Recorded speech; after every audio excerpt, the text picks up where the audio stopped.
What's up everyone, and welcome back to another episode of Pass or Play, the video game review series where I tell you whether you need to run out, play this game immediately, or not waste your time, maybe wait for a sale, maybe wait for Game Pass.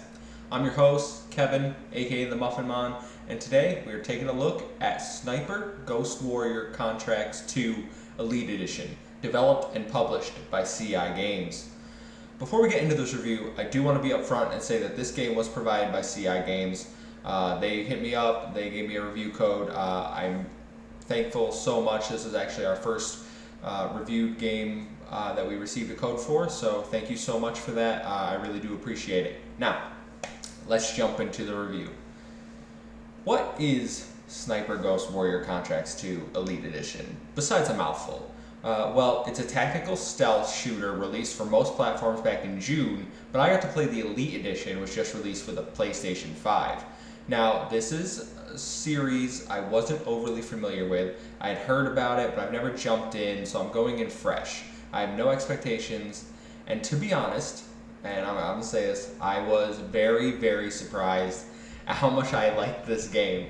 As I said, tactical stealth shooter, but what does that really mean? Well, you're put in the role of a sniper and you get dropped into a different region. A region is essentially a sandbox for you to play around with your different weapons and gadgets.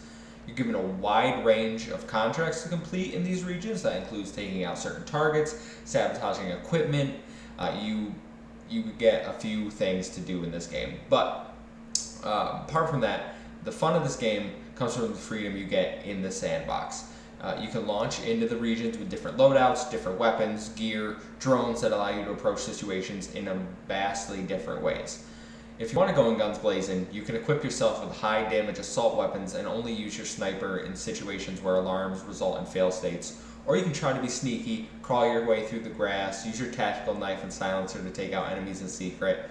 You can use your drone disable cameras to shoot poison darts at enemies. So the amount of variety you get to approach a situation is absolutely one of the strongest things about this game. It not always go as planned, and there were a few times I accidentally triggered some alarms and had to change on the fly, but being able to adapt is fun. It never feels like you're overwhelmed by enemies. Even when I got caught, I could run away, set up some C4 gas traps to lure enemies in, keeping the way I wanted to play intact. The gameplay, in my opinion, is the absolute star of this game. The guns feel smooth, the adaptive triggers and haptic feedback on the DualSense are really good. When you're out of ammo, there's no resistance on the trigger. When you're holding to breathe, for when you're lining up your shot, you can really feel it. I feel these features do actually add something to the game and produce a better overall experience. Obviously, they're not on Xbox, but I think you still have fun playing without them. One feature that I loved was the slow motion kill shots, and I'll probably put a clip in right here of that. You can change the frequency in the main menu, but occasionally when you hit a sniper shot, it'll go into this slow motion state where you'll watch the bullet fly through the air and hit the target.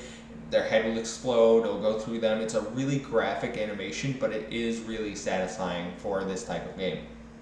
Now, the game isn't perfect. The story, in my opinion, is basically background noise. You play a character, but the character might as well just be named Sniper Number 1. There isn't really any growth or development, but I look past it because I never expected that from this type of game.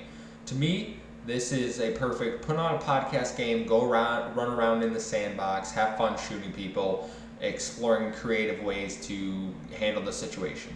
I did find that there were some performance issues. I played in performance mode, which is 2K 60 FPS, but it's not stable or locked 60 FPS, I should say.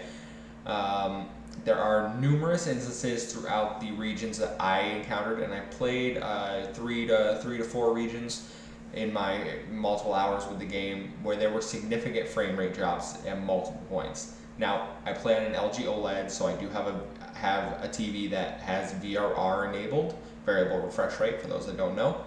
Unfortunately, PlayStation 5 doesn't support VRR. So I imagine if you're playing this game on Xbox Series X and you do have a VRR enabled TV, because that console does support it, it's probably going to be a smoother experience over there. But to sum it up, Sniper Ghost Warrior Contracts 2 is very fun.